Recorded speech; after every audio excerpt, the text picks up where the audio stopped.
अस्सलाम वालेकुम। आज के लेक्चर में हम स्टडी करेंगे जीन म्यूटेशन को। जीन म्यूटेशन क्या होती है? सबसे पहले देखते हैं म्यूटेशन क्या होती है। म्यूटेशन हम कहते हैं कि डीएनए के अंदर कोई भी चेंज आ जाए, डीएनए के सीक्वेंस में कोई भी चेंज आ जाए, अल्टर हो जाए वो सीक्वेंस, तो उसको हम कहते हैं म्यूटेशन। उसके बाद देखते हैं कि जीन म्यूटेशन क्या होती है। जीन म्यूटेशन से मुराद ये है कि ऐसी अगर डीएनए के अंदर परमानेंट चेंज आ जाए डीएनए के सीक्वेंस में, जो कि जीन बना रही है, तो उसको हम कहेंगे जीन म्यूटेशन। उसके बाद देखते हैं क्लासिफ़िकेशन। क्लासिफ़िकेशन हमारे पास जो है वो जीन हमारे पास म्यूटेशन 2 तरह की हो सकती है, एक होती है जर्म लाइन म्यूटेशन और दूसरी होती है somatic mutation. Germ line mutation वो होती है जिस is present in germ cells of parents, जैसे कि नाम से वाज़ेह है कि ये जर्म सेल्स में मौजूद होती है। हमारी बॉडी में 2 तरह के सेल्स होते हैं, एक होते हैं जर्म सेल्स और दूसरे होते हैं सोमैटिक सेल्स। जर्म सेल्स वो होते हैं which are sperm and egg cell. Sperm and egg cell को हम जर्म सेल्स कहते हैं, जो कि इनके मिलने से क्या होता है, ज़ाइगोट बनता है और इससे एक नया पूरा इंडिविजुअल बन जाता है। ठीक है, तो अगर इन सेल्स में म्यूटेशन मौजूद होगी तो इसका मतलब ये है कि इससे जो नया ऑफस्प्रिंग बनेगा, एक जो नया इंडिविजुअल बनेगा, उसके सारे सेल्स में हमारे पास म्यूटेशन मौजूद होगी। तो इस म्यूटेशन को हम कहते हैं germ line mutation which is heritable. ठीक है, यानी कि ये पेरेंट्स से ऑफस्प्रिंग में ट्रांसफ़र हो जाती है। उसके बाद है somatic mutation which is present in certain cells other than germ cells, जो जर्म सेल्स के अलावा किसी भी दूसरे सेल्स में मौजूद हो, उसको हम कहते हैं somatic mutation which is it is present not in every cell in the body. ठीक है, ये बॉडी के हर सेल में मौजूद नहीं होती। जैसे कि हमने स्पर्म और एग सेल की बात की कि यहाँ पे भी जो म्यूटेशन होगी, उससे आगे जो नया इंडिविजुअल बनेगा उसके सारे सेल्स में म्यूटेशन होगी। ठीक है, लेकिन यहाँ पे जो सोमैटिक म्यूटेशन है वो सारी बॉडी सेल्स में मौजूद नहीं होती, बल्कि किसी न किसी सेल में मौजूद होती है। It may lead to altered cellular functions और ट्यूमर। ठीक है, यानी कि ये क्या करती है, सेलुलर फंक्शंस को डिस्टर्ब कर सकती है। हमारा जो सेल उसके अंदर जो वाइटल फंक्शंस परफॉर्म हो रहे होते हैं, उन सेल्स में उन फंक्शन में कोई चेंजिंग आ सकती है, उसको वो अल्टर हो सकते हैं। ठीक है, कोई म्यूटेशन कॉज हो सकती है। उसके अलावा क्या होता है, ट्यूमर्स बन सकते हैं। ट्यूमर क्या होते हैं, हमारे पास कैंसर कॉज करते हैं। सो हमारे पास यहाँ पे इसकी एग्जांपल क्या हो गई, कैंसर। ठीक है, जो हमारे पास कैंसर में क्या होता है, एक ट्यूमर बन जाता है और वहाँ पे सेल्स की जो है वो अनलिमिटेड ग्रोथ हो रही होती है। ठीक है, अनडिविड मतलब बहुत ज़्यादा सेल्स डिवाइड हो रहे होते हैं, अनकंट्रोल्ड डिवीजन हो रही होती है सेल्स की। ठीक है, so this may lead to cell altered cellular function और ट्यूमर। और ये हमारे पास सोमैटिक म्यूटेशन कहलाती है। और सोमैटिक म्यूटेशन क्या होती है, हमारे पास नॉन हेरिटेबल होती है। राइट, नॉन हेरिटेबल मतलब कि ये पेरेंट्स से ऑफस्प्रिंग में ट्रांसफ़र नहीं होती। उसके बाद बात करते हैं अकरेंस की। अकरेंस मतलब कि हमारे पास म्यूटेशन कैसे कॉज होती है। ठीक है, इसका मेनली सोर्स क्या होता है। सो हमारे पास दो तरह की हैं, एक तो है इंड्यूस्ड म्यूटेशन और दूसरी है स्पॉन्टेनियस म्यूटेशन। इंड्यूस्ड म्यूटेशन वो होती है जो कि इंड्यूस करवाई जाती है। ठीक हो गया, इंड्यूस कैसे करवाई जाती है, arise after purposeful treatment with mutagens. कुछ म्यूटाजेंस होते हैं which are mutation causing agents. ठीक है, म्यूटेशन काजिंग एजेंट्स होते हैं, कुछ फैक्टर्स होते हैं जो कि म्यूटेशन को काज कर रहे होते हैं। सो हमारे पास अगर उन म्यूटाजेंस की वजह से कोई म्यूटेशन काज हो तो उसको कहते हैं इंड्यूस्ड म्यूटेशन। म्यूटाजेंस हमारे पास अब दो तरह के हो सकते हैं, केमिकल भी हो सकते हैं और फिजिकल म्यूटाजेंस भी हो सकते हैं। केमिकल म्यूटाजेंस वो म्यूटाजेंस होते हैं, जैसे कि कोई भी हमारी बॉडी के अंदर केमिकल है, तो वो केमिकल अगर आपकी बॉडी में आपके सेल्स के अंदर डीएनए तक पहुंच जाए। ठीक है, हमारे पास फॉर एग्जांपल ये डीएनए है, तो डीएनए के अंदर हमें पता है कि ये सीक्वेंस मौजूद होते हैं न्यूक्लियोटाइड्स की। राइट, तो अगर कोई केमिकल है वो आपके डीएनए तक पहुंच जाए और यहाँ पे जाके यहाँ पे रुक जाए, ठीक है, तो हमारे पास जो सीक्वेंस न्यूक्लियोटाइड्स की लगने थे वो कंप्लीमेंट्री सीक्वेंस सही से नहीं अटैच हो पाएंगे। ठीक है, या इनकी जो सीक्वेंस में अंदर कोई चेंज आ जाएगा, अल्टर हो जाएंगे, तो यहाँ पे क्या होगी, हमारे पास म्यूटेशन कॉज हो जाएगी। So this is chemical mutation. ठीक है, जिसकी वजह से हमारे पास म्यूटेशन कॉज हुई है। फिजिकल म्यूटेशंस क्या होते हैं हमारे पास, जैसे कि कोई रेडिएशंस हैं। ठीक है, या हमारे पास एक्स रेज़ हैं, तो इनकी वजह से यानी कि जो एक्सटर्नल सोर्स से आ रहे हैं। ठीक है, हमारी बॉडी के आउटसाइड द बॉडी, जो हमारी बॉडी के अंदर दाखिल हो रहे हैं फ्रॉम आउटसाइड, उनको कहते हैं फिजिकल म्यूटेशंस। जो बाहर से आ रहे हैं और आपके बॉडी के अंदर दाखिल हो रहे हैं और वो आपको बॉडी के अंदर जो है वो म्यूटेशन काज कर रहे हैं, उनको हम कहते हैं फिजिकल म्यूटेशंस। ठीक हो गया, उसके बाद है हमारे पास स्पॉन्टेनियस म्यूटेशन, दूसरी टाइप है। स्पॉन्टेनियस म्यूटेशन होती है जो नेचुरली काज होती है। ठीक है, इसमें हमारे पास म्यूटेजेंस काम नहीं कर रहे, बल्कि क्या हो रहे हैं, नेचुरली काज हो रही हैं। Rise in the absence of non mutagen treatment, यानी कि किसी भी म्यूटेजन की एब्सेंस में ये काम हो रहा होता है और ये क्या होते हैं, नेचुरली अकर होते हैं। ठीक है, ड्यू टू इंटरनल फैक्टर्स, कुछ इंटरनल फैक्टर्स की वजह से नेचुरली काज हो रहे होते हैं। इंटरनल फैक्टर्स हमारे पास कोई भी हो सकते हैं, ठीक है? यानी कि हमारी बॉडी के अंदर ही कुछ फैक्टर्स मौजूद थे, जिनकी वजह से हमारे पास क्या है वो म्यूटेशन कॉज़ हो गई। इसकी एक वेल नोन एग्ज़ाम्पल क्या है हमारे पास sickle cell anaemia. Sickle cell anaemia में क्या होता है फॉर एग्ज़ाम्पल हमारे पास ये एक सीक्वेंस है जीन का, ठीक है? तो यहाँ पे हमारे पास न्यूक्लियोटाइड्स मौजूद थे। न्यूक्लियोटाइड्स के ऊपर क्या था फॉर एग्ज़ाम्पल ये हमारे पास एक सीक्वेंस मौजूद है, तो यहाँ पे हमारे पास न्यूक्लियोटाइड्स का सीक्वेंस है, ठीक है? हमारे पास एक आरएनए था, उसके ऊपर हमारे पास न्यूक्लियोटाइड्स का सीक्वेंस मौजूद था। सो सिकल सेल एनीमिया में क्या होता है हमारे पास नॉर्मली यहाँ पे सी का सीक्वेंस होता है, लेकिन लेकिन सिकल सेल एनीमिया में क्या होता है जो हेमोग्लोबिन डिफेक्टिव वाली बन जाती है, ठीक है? सिकल सेल हेमोग्लोबिन जो बनती है उसमें क्या होता है ये वाला टी ये चेंज हो जाता है ए से, यानी कि थायमीन जो है वो चेंज हो जाता है एडेनिन से। तो इसके कम्प्लीमेंट्री जो सीक्वेंस लगता है वो भी हमारे पास इसी के अकॉर्डिंग लगता है, ठीक है? तो फिर हमारे पास इस तरह से क्या होता है हमारे पास एक नया अमाइनो एसिड अटैच हो जाता है। ये हमारे पास जो किसी एक अमाइनो एसिड को कोड कर रहा था, लेकिन अब वो अमाइनो एसिड को कोड नहीं कर रहा, किसी और अमाइनो एसिड को कोड करेगा, ठीक है? तो इसकी वजह से क्या होगा हमारे पास जो एक प्रोटीन बनेगी वो बिल्कुल डिफरेंट प्रोटीन बन जाती है, ठीक है? जिसको हम कहते हैं सिकल सेल हीमोग्लोबिन। तो यहाँ पे बेसिकली क्या हुआ है, एक नेचुरली ये काम हुआ है, ठीक है? इंड्यूस नहीं करवाया गया। तो इसको हम कहते हैं स्पॉन्टेनियस म्यूटेशन। उसके बाद हम देखते हैं कुछ एवोल्यूशनरी सिग्निफिकेंस को। अब जहाँ पे हमने बात की कि म्यूटेशन जो है वो कोई ना कोई डिज़ीज़ कॉज़ कर रही है, जैसे कि यहाँ पे हमारे पास सिकल सेल एनीमिया कॉज़ कर रही थी, यहाँ पे हमारे पास कुछ केमिकल म्यूटाजेंस थे, ठीक है? जो कि हमारी बॉडी के लिए हार्मफुल थे, यहाँ पे कैंसर कॉज़ कर रहे हैं, कुछ ना कुछ हमारे पास जो वो हार्मफुल है ये, ठीक हो गया? तो वहीं पर ये म्यूटेशन हमारे लिए एक मतलब एक अच्छा काम भी कर रही है, ठीक है? एक सिग्निफिकेंस भी रखती है। सिग्निफिकेंस कैसे रखती है या ये हमारे लिए बेहतर कैसे है ये mutation. So without variations that arise by change in DNA sequence, हमारे पास जो डीएनए के सीक्वेंस के अंदर चेंज आ रहा होता है जिसको हम म्यूटेशन कह रहे होते हैं, अगर वो वेरिएशंस ना आए, ठीक है, डीएनए सीक्वेंस में चेंज की वजह से अगर वेरिएशंस ना आए तो क्या होगा, there would be no phenotypic variability, ठीक है? हमारे पास फिनोटिपिकली वेरिएबिलिटी नहीं होगी, वेरिएशंस नहीं होंगे, फिनोटिपिकली हमारे पास सारे के सारे सेम होंगे, ठीक है? यानी कि कोई जो है उसमें वेरिएशंस नहीं होंगी, कोई चेंजेस ही नहीं होंगी, सब के सब एक जैसे होंगे। No adaptation to changing environment, जब एनवायरनमेंट चेंज हो रहा होता है तो ऑर्गेनिजम्स के अंदर कुछ अडाप्टेशंस होती हैं, ठीक है? चेंजिंग एनवायरनमेंट में अंदर रहने के लिए, तो वो अडाप्टेशंस भी नहीं होंगी क्योंकि वो अडाप्टेशंस कैसे आती हैं, वेरिएशंस के थ्रू आ रही होती हैं, म्यूटेशन के थ्रू आ रही होती हैं, ठीक हो गया? तो अगर वो ये चीज़ें नहीं होंगी तो हमारे पास कोई कुछ भी नहीं होगा, एवोल्यूशन भी नहीं होगी। ठीक हो गया? एवोल्यूशन भी नहीं होगी हमारे पास अगर म्यूटेशन नहीं होगी। तो इसलिए हमें पता चला कि हमारे पास जो म्यूटेशन है वो इम्पोर्टेंट भी है। ठीक है? एवोल्यूशन के लिए इम्पोर्टेंट है, अडॉप्टेशंस के लिए इम्पोर्टेंट है, वेरिएशंस के लिए इम्पोर्टेंट है, राइट? अगर ये म्यूटेशन नहीं होगी तो हमारे पास ये सारी चीज़ें भी नहीं होंगी, अडॉप्टेशंस नहीं होंगी, वेरिएशंस नहीं आएगी और हमारे पास कोई ना कोई चेंज भी नहीं आएगा, एवोल्यूशन अल्टीमेटली नहीं होगी, राइट? उसके बाद हम बात करते हैं टाइप्स ऑफ म्यूटेशन की। सो टाइप्स ऑफ म्यूटेशन हमारे पास दो तरह की म्यूटेशन टाइप्स होती हैं, एक होती है डीएनए या जीन म्यूटेशन, दूसरी होती है क्रोमोसोमल एब्रेशन। डीएनए या जीन म्यूटेशन को हम कहते हैं पॉइंट म्यूटेशन, ठीक है? पॉइंट म्यूटेशन को हम देखते हैं कि क्या होता है, यानी कि हमारे पास इसमें क्या हो रहा होता है कि जीन या डीएनए के सीक्वेंस के अंदर कोई ना कोई चेंज आ रहा होता है, ठीक है? जो हमारे पास न्यूक्लियोटाइड्स अटैच होते हैं, बेस अटैच होती हैं, उन बेसिस में कोई ना कोई चेंज आ रहा होता है। सो पॉइंट म्यूटेशन देखते हैं क्या है। Change in single base pair of DNA by substitution, deletion और insertion of single nitrogenous base, ठीक है? यानी कि हमारे पास नाइट्रोजनस बेसिस है। सो इन नाइट्रोजनस बेसिस में कोई ना कोई चेंज की वजह से हमारे पास जो म्यूटेशन काज हो रही है उसको हम कहते हैं पॉइंट म्यूटेशन, ठीक है? तो हम देखते हैं कि म्यूटेशन इन नाइट्रोजनस बेसिस में कैसे आ रही होती है। ये हमारे पास एक जीन का सीक्वेंस है, हमें पता है कि जीन के अंदर ऊपर हमारे पास ये एक सीक्वेंस मौजूद होते हैं, ठीक है, न्यूक्लियोटाइड्स के। तो जैसे कि हमारे पास ये न्यूक्लियोटाइड के सीक्वेंस मौजूद थे ATGGACGTCA, ठीक है? तो अगर यहाँ पे हमारे पास एक ना कोई एक सीक्वेंस डिलीट हो जाए यहाँ से, ठीक है? फॉर एग्ज़ाम्पल हमारे पास ये एक बेस पेयर ए थी, यहाँ से डिलीट हो गई है, तो इसको हम क्या कहेंगे? डिलीशन, ठीक है? तो हमारे पास हमें पता है कि 3-3 के पेयर बन रहे होते हैं, ठीक है? यहाँ पे जी, ए और सी का पेयर बन रहा था, लेकिन यहाँ से ए जो है वो डिलीट हो गया है, एडेनिन यहाँ से ख़त्म हो चुकी है, तो जी, सी रह गए हैं, ठीक है? तो जी, सी और जी का सीक्वेंस बन जाएगा और आगे हमारे पास ये इनका सीक्वेंस बन रहा है। तो इस तरह से हमारे पास जो सीक्वेंस बनने थे, वो वाले सीक्वेंस नहीं बने बल्कि हमारे पास कोई और सीक्वेंस बन गए। तो इसकी वजह से क्या होगा हमारे पास अमीनो एसिड चेंज होंगे, ठीक है? अमीनो एसिड चेंज होंगे तो हमारे पास प्रोटीन जो पूरी की पूरी बनेगी वो भी सारी की सारी चेंज हो जाएगी, इसमें म्यूटेशन आ जाएगी, ठीक है? और इसको हम कहते हैं डिलीशन।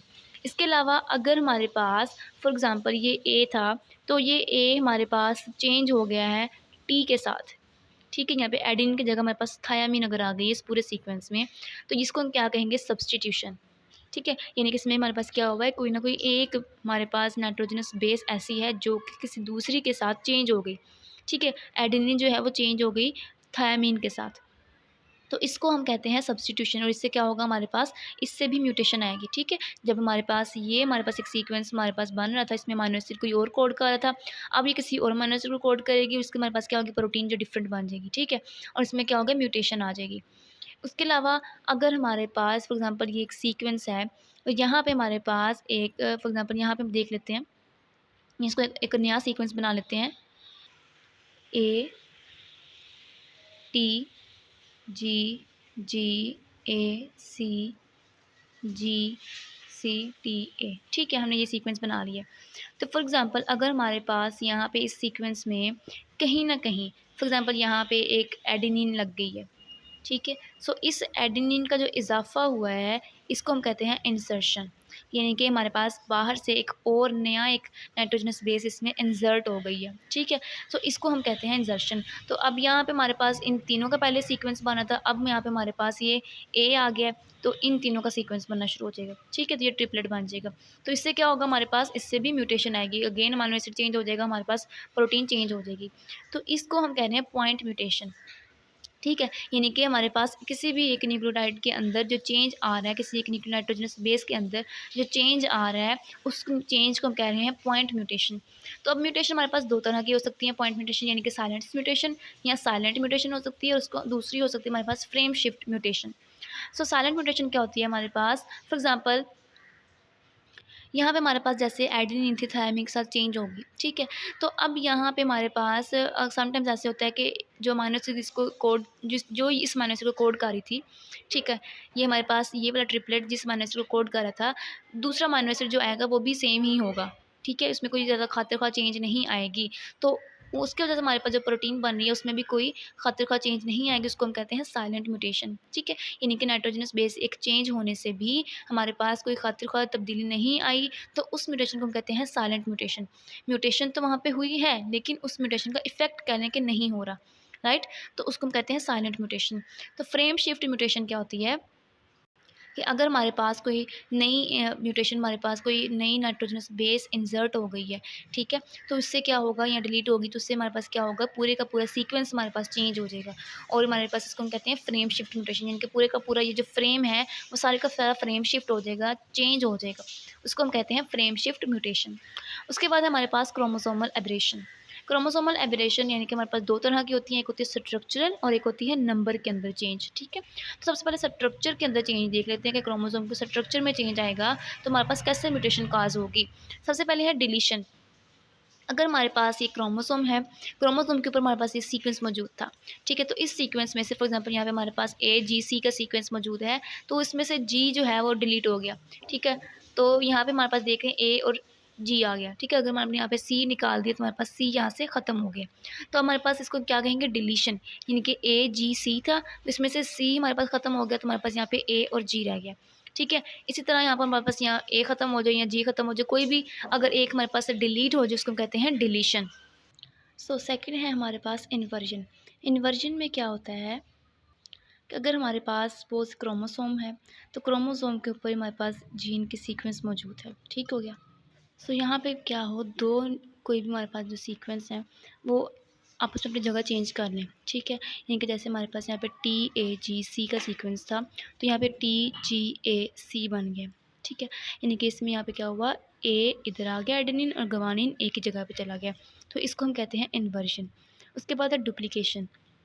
डुप्लीकेशन में क्या होगा, कोई भी एक जो बेस पेयर है वो क्या करे, वो अपने आप को डुप्लीकेट कर ले। ठीक है, कोई एक नाइट्रोजनस बेस अपने आप को डुप्लीकेट कर ले, इसको हम कहते हैं डुप्लीकेशन। जैसे कि यहाँ पे A और A, ठीक है, AAG और ये मतलब 3 का सीक्वेंस था AAG का, यहाँ पे क्या हुआ है, AAG और एक G और ऐड हो गया इसमें। ठीक है, ग्वानिन और ऐड हो गया, इसको हम कहते हैं डुप्लीकेशन।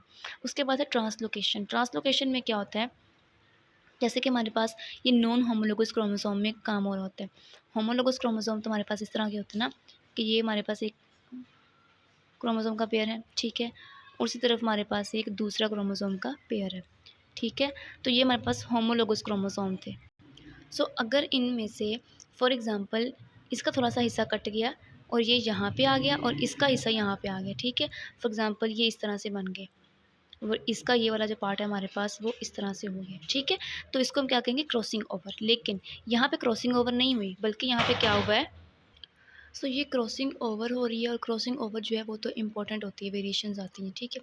लेकिन यहाँ पर ये क्या हो रहा है, नॉन होमोलोगस क्रोमोसोम्स हैं और इनके अंदर म्यान क्या हो रहा है कि यहाँ पे TAC था, ठीक है, यहाँ से TA और C डिलीट हो गया, ठीक है। और यहाँ पर ये किसी दूसरे क्रोमोसोम के अंदर जाके इंसर्ट हो जाता है, ठीक हो गया। यानी कि ये हमारे पास नॉन होमोलोगस क्रोमोसोम्स थे और यहाँ की एक हमारे पास जो बेस थी वो टूटी और यहाँ से इसके अंदर जाके ऐड हो गई। जैसे कि यहाँ पे TAC था, यहाँ पे AG था, यहाँ पे AG और ये C जो था हमारे पास इसके अंदर आके इंसर्ट हो गया यहाँ पर। तो इसको हम कहते हैं ट्रांसलोकेशन। सो अब हम देखते हैं क्रोमोसोमल एब्रेशन को on the basis of number. हमारे पास दो तरह की हैं, एक को कहते हैं एनयूपोलाइडी और दूसरे को कहते हैं यूपोलाइडी। एनयूपोलाइडी क्या होती है, presence of N abnormal number of chromosomes. Abnormal number of chromosomes की मौजूदगी को हम कहते हैं एनयूपोलाइडी। यानी कि एबनॉर्मल नंबर ऑफ क्रोमोसोम्स मतलब कि क्रोमोसोम या तो ज़्यादा हो गए या कम हो गए, ठीक है। नॉर्मली हमें पता है कि हमारे पास हमारी बॉडी के अंदर टोटल 46 क्रोमोसोम्स होते हैं ह्यूमन में, ठीक है। और 46 क्रोमोसोम के पेयर होते हैं, यानी दो सेट होते हैं, एक 23+23 का, ठीक है। यानी कि 23-23 के दो सेट होते हैं, मिलकर 46 क्रोमोसोम्स बना रहे हैं। और हमारे पास जो हमारी बॉडी में क्रोमोसोम्स होते हैं वो डिप्लॉइड फॉर्म में होती हैं, इनके 2n की फॉर्म में होते हैं। तो अब हम देखते हैं कि इनके अंदर जो चेंजेस आ रही हैं, जो म्यूटेशन कॉज हो रही है वो कैसे हो रही है। सबसे पहले एनयूपोलाइडी की हमारे पास आती है, उसमें आती है नलिसोमी। नलिसोमी का मतलब ये होता है कि हमारे पास 2n यानी कि डिप्लॉइड में से हमारे पास दो, हमारे पास पेयर जो क्रोमोसोम का है वो एक ख़त्म हो जाए इसमें से, ठीक है। यानी कि loss of both pair of homologous chromosome. Homologous chromosome के दोनों पेयर अगर हमारे पास लॉस हो जाएं उसमें से दो पेयर, तो उसमें से हमारे उसको हम कहेंगे नलिसोमी, ठीक है। तो हमारे पास 46 में से हमारे पास दो लॉस हो गए, उसको क्या हमारे पास बचेगा 44 क्रोमोसोम्स। उसके बाद है मोनोसोमी, यानी कि लॉस ऑफ सिंगल क्रोमोसोम। अगर हमारे पास सिर्फ एक क्रोमोसोम लॉस हो जाता है, ख़त्म हो जाता है, तो उसको हम कहते हैं मोनोसोमी। जैसे कि 2n में से हमारे पास एक माइनस हो गया तो हमारे पास क्या आएगा 45, ठीक है। 46 में से एक ख़त्म हो गया तो हमारे पास क्या आएगा 45। उसके बाद है ट्राइसोमी। ट्राइसोमी में क्या होता है, अगर हमारे पास it is a gain of extra copy of chromosome, ठीक है। ट्राइसोमी क्या है, हमारे पास एक्स्ट्रा कॉपी ऑफ क्रोमोसोम होती है। एक इसमें हमारे पास 2n क्रोमोसोम था, इसमें एक कॉपी क्रोमोसोम की और आ गई, यानी कि 46 से क्या हो गए 47 हो गए। उसके बाद है टेट्रासोमी। टेट्रासोमी में क्या होता है, gain of extra pair of homologous chromosome. यहाँ पे एक एक्स्ट्रा कॉपी थी क्रोमोसोम की, यानी कि एक क्रोमोसोम, ठीक है। यहाँ पे क्रोमोसोम का पेयर आ गया, यानी कि दो आ गए हैं, तो एक मज़ीद दो ऐड हो जाएंगे तो उसको हम क्या कहेंगे 46 से 48 हो जाएगा, उसको कहेंगे टेट्रासोमी, ठीक हो गया। सो सेकंड टाइप हमारे पास क्या है, एन्यूपोलाइडी। दूसरा हमारे पास क्या था, यूपोलाइडी। और ये हम बात करें क्रोमोसोम के नंबर की, ठीक है। पहले हमने स्ट्रक्चर को देखा, उसमें चेंज आ जाए, और अब हम देख रहे हैं कि नंबर में चेंज आ जाए क्रोमोसोम्स के तो क्या होगा। ये जो है हमारे पास aneuploidy, it is more common in humans, ठीक है। ह्यूमन में कॉमन होता है, but it is euploidy is rare in humans, ठीक है। यूपोलाइडी जो है वो ह्यूमंस के अंदर रेयर होता है, मोस्टली ये प्लांट्स वगैरह में होता है, ठीक है। तो इसमें क्या है हमारे पास, इसकी डेफिनेशन देख लेते हैं। Chromosomal variations that involve the entire set of chromosome in a cell और एन ऑर्गेनिज्म। यहाँ पे हमने बात की थी एबनॉर्मल नंबर ऑफ़ क्रोमोसोम्स की मौजूदगी की, ठीक है। यानी कि क्रोमोसोम की कुछ एबनॉर्मल नंबर्स की। लेकिन यहाँ पे क्या है कि पूरे का पूरा सेट क्रोमोसोम का, यहाँ पे कुछ एक क्रोमोसोम निकल जाता था या उसका पेयर ऐड हो जाता था या रिमूव हो जाता था। लेकिन यहाँ पे क्या है, क्रोमोसोम का पूरा सेट अगर हमारे पास उसमें कोई वेरिएशन आ जाए तो उसको हम कहते हैं क्रोमोसोमल वेरिएशन, यूपोलाइडी, ठीक है। तो इसमें हम देखते हैं हमारे पास तीन तरह के हैं, ट्राइपलाइडी, टेट्राप्लाइडी, पॉलीप्लाइडी। ट्राइपलाइडी में क्या होता है, addition of one extra complete set of chromosome. इसमें क्या होता है, हमारे पास एक पूरा complete set of chromosome add हो जाते हैं। पहले हमारे पास 2n क्रोमोसोम थे, 2n से हमारे पास एक 2n के अंदर डिप्लॉइड के अंदर हमारे पास अगर एक और पूरे का पूरा सेट हमारे पास ऐड हो जाए तो हमारे पास वो क्या हो जाएगा 3n बना देगा, ठीक है। तो इसको हम कहते हैं ट्राइपलाइडी।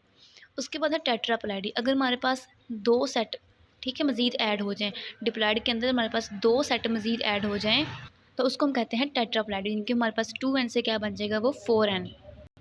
नेक्स्ट हमारे पास है पॉलीप्लाइडी। पॉलीप्लाइडी में क्या होता है, मोर देन 4 सेट्स। अगर हमारे पास ये 4 सेट बन गए और अगर 4 सेट से भी ज़्यादा हमारे पास क्रोमोसोम्स बन जाएँ, इनके हमारे पास नॉर्मली तो 2 सेट होते हैं क्रोमोसोम के, ठीक है? 23 का पेयर होता है। लेकिन अगर हमारे पास ये 2 सेट हमारे पास 3 में कन्वर्ट हो जाएँ, एक और सेट आ जाए तो उसको कहेंगे ट्रिप्लाइडी। टेट्राप्लाइडी में क्या है, हमारे पास एक और सेट आ गया, ठीक है? 4 हो गए। अगर 4 से भी बढ़ जाएँ, 4 एन से भी नंबर बढ़ जाए तो उसको हम कहते हैं पॉलीप्लाइडी। पॉली मीन्स मैनी, ठीक है? तो उसको हम कहेंगे पॉलीप्लाइडी। सो ये हमारे पास आज का लेक्चर था। इसमें हमने बात की जेनेटिक म्यूटेशन की, ठीक है? जीन्स के अंदर म्यूटेशन कैसे होती है, फिर उसके हमने अकरेंस वगैरह देखी और हमने फिर उसमें देखा कि इसके टाइप्स क्या-क्या होती हैं। सो आई होप आपको आज के लेक्चर की समझ आ गई होगी इंशाल्लाह। मिलते हैं नेक्स्ट वीडियो में। Thanks for watching. अल्लाह हाफ़िज़।